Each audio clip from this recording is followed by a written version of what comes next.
प्यारे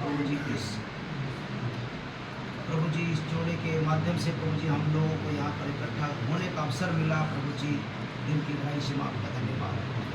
प्यारे प्रभु जी ये दोनों बच्चे प्रभु जी एक दूसरे को प्रभु जी माला पहनाने जा रहे हैं प्रभु जी, और वचन में लिखा है कि जिसको परमेश्वर ने जोड़ा है उसे मनुष्य अलग न करे। हालेलुया।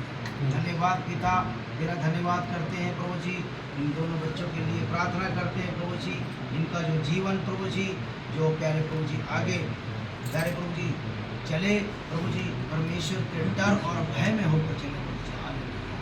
ये एक दूसरे का प्रभु जी आदर करने पाए प्रभु जी। हालेलुया। धन्यवाद पिता, और इनके जीवन से इनके कार्य से प्रभु जी आपकी महिमा हो प्रभु जी। हालेलुया। एक कण भी प्रभु जी ये आपकी महिमा को चुरा नहीं पाए। सारी इज्जत आदर महिमा प्रभु जी यीशु मसीह के नाम से। आमीन।